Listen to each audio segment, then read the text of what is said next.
Hello, my name is Ben Lovegrove, and in this video I'm going to give you my tips for staying sane and serene in an increasingly insane world.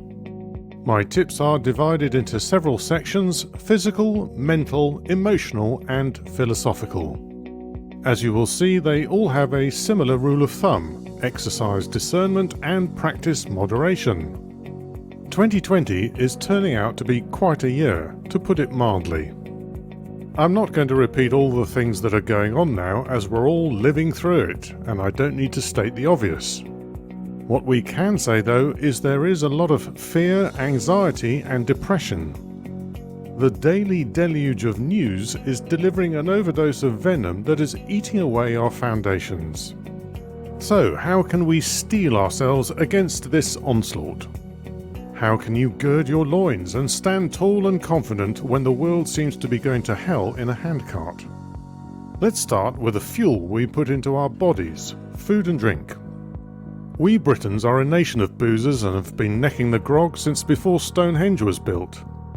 From swigging bottles of cider as teenagers to enjoying freshly pulled pints of ale in ancient pubs, cocktails and sundowners on holiday, glasses of wine to accompany a good meal, and flutes of champagne to get the party started. But as we all know, too much of a good thing leaves you feeling wretched, and the older you get, the worse the hangovers and the longer they last. Hangovers are a stark reminder that the quantity and quality of the drink we imbibe will have an impact, and the same can be said for food. Eat junk food and you'll feel lousy. Eat healthily and you'll feel a lot better. It's not difficult, is it? And yet we continue to stuff our faces with garbage that tastes good but which harms us. I'm not going to preach vegetarianism or veganism, but what I would suggest is that you eat and drink in moderation, buying and preparing the best quality of food you can afford. As for meat, well, you'll probably need less than you think, so eat a little less, and with the money you save, buy the better quality free-range meat, preferably from a local butcher. That's nutrition done, so now let's mention exercise. I've tried gyms, but they don't do it for me. All those sweaty bodies with their grunts and various aromas and the endless drone of tinny music, no thanks. I prefer to do my exercising, like my ablutions, on my own. Find a form of exercise you enjoy, never mind what everyone else is doing. There's plenty to choose from, and there's something for anyone of any age and ability. For me, it's walking. I can walk 4 miles in about 55 minutes. It's gentle exercise, but fast enough to get my heart and lungs pumping. It's an outdoor exercise too, so it's much better to be in the fresh air and under the open sky rather than in an artificial environment. 3 or more of those per week will probably prolong my life. So get off your fat arse and do something. No excuses. Now let's go mental. Is it any wonder that people's mental health is deteriorating when they watch the morning and evening news on TV? There's nothing more likely to make you feel anxious and depressed, or just angry, than the news media. TV and radio are the worst because there's little nuance and the broadcast is unstoppable as long as you leave it switched on. At least with newspapers and journals you can pause when reading, abandon an article and choose another. Like junk food, moderate your intake of junk media.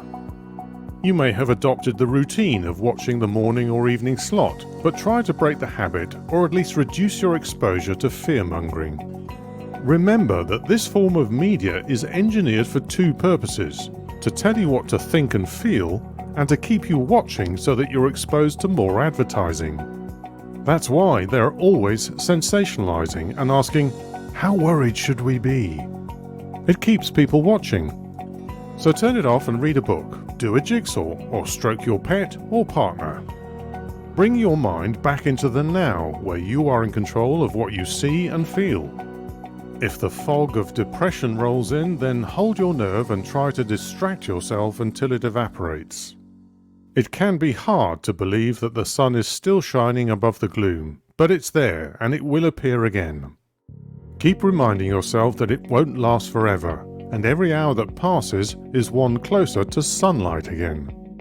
Immerse yourself in a film or book, go for another walk, by the sea or near water works for me. Meditate or do the mindfulness thing. Why meditate? Well, it's better than sitting around doing nothing. You don't have to become religious or even spiritual to benefit from meditation. Just consciously relaxing your body, doing some deep rhythmic abdominal breathing, and letting your thoughts pass by like a stream, letting go of each, will do you the power of good. Now let's take a look at emotional intelligence. Speaking of the media, there is of course social media.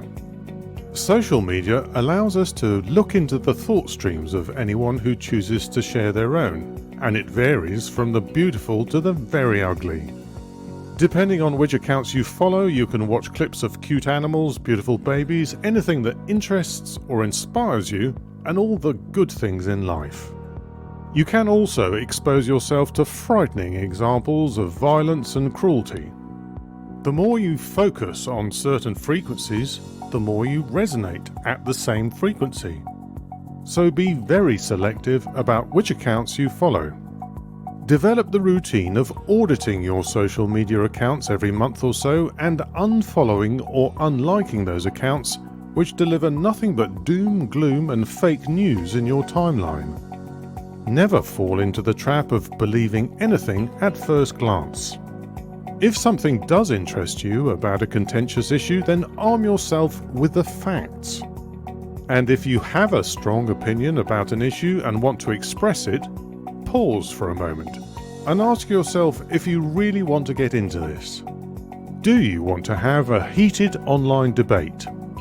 Will this be as important as it feels now in an hour? Or another day? Try not to get sucked into the drama. Notice how people start commenting under headlines and pictures without even reading the article to which they refer, and without checking to see if the story is true. Social media has made people mentally lazy and emotionally immature. People have lost their ability to distinguish sentiment from sentimentality. Critical thinking is in decline and people are increasingly triggered into emotional reactions, incapable of debating without throwing a hissy fit. All this, combined with the effects of the broadcast media, makes them easily manipulated. So strengthen the bonds of your friends and family network with phone calls and visits. An hour in the company of a friend, chatting about life and the state of the world over a coffee, a glass of wine or a pint of beer is worth 50 hours spent online. And finally, the philosophical bit. I was going to call this last section the spiritual bit, but I didn't want to put off the atheists and humanists among you. Personally, I am convinced that consciousness can't be destroyed and that it is the unified field that connects all points of space and time. I think the internet and the web is a crude and primitive manifestation of this network. I also think things often happen for reasons which do not immediately become clear, so when things occur that are at first alarming, wait and see what else manifests in the weeks and months ahead. I think most people do want to make the world a better place, and politics is just arguing about how best to achieve that aim. And then there are those who think they know better than anyone else, and therefore they're convinced they should have the power to enforce their views on others. These are the extremists, and you'll find them on the left and on the right of politics and in religions. Avoid them like the plague. Some of these extremists pretend to be supporters of noble causes, but whose true intention is to spread their extremism. It has happened again and again in history, and it's happening again now. Despite what the media and the alarmists tell you, the world is in a much better place than most people think. Read the book Factfulness: 10 Reasons We're Wrong About the World and Why Things Are Better Than You Think, and you'll quickly realize that not only is the media wrong about many things that are repeated as if they are facts, but a lot of assumptions made by politicians, your next-door neighbor, and you yourself are wrong too. Technology and economic growth is making the world a much better place for millions of people. Yes, of course, there are still plenty of problems to get depressed about, but you could choose instead to focus on all the progress that's been made. You might have to do a little digging to find out about this progress, but it is happening, whether you choose to focus on it or not. Let the merchants of doom do their thing in the news and online while you remind yourself of great things happening in the world. And when your heart stops beating and your brain shuts down, one of two things are likely to happen. Either you'll enter an eternity of oblivion, or it'll be as if you spent several decades fumbling about in the dark and someone switches on a light. Suddenly, it will all become clear and make sense. That's all from me for now, but I leave you with this final thought. As the aviator and author Richard Bach once wrote, "Here's a test to see if your mission on Earth is complete. If you're alive, it isn't." I hope the rest of 2020 is filled with brighter and better things for you. Thanks for watching, but don't go yet as I have an important request. Please consider doing one or more of the following. If you'd like me to create a video for you to promote your products or services, go to redspan.com and use the contact form or just leave a comment below. Do the same if the sound of my voice is a fit for your voiceover needs. If you'd like to sponsor more videos like this, go to patreon.com/redspan. Your donation, however small, will help me to improve both the quality and the quantity of my videos. If you enjoyed this video, please give it a like and share it with others. If you have any opinions, questions or feedback, please post a comment. Finally, subscribe to my channel and click the bell to be notified of new similar videos. Thank you for your kind attention.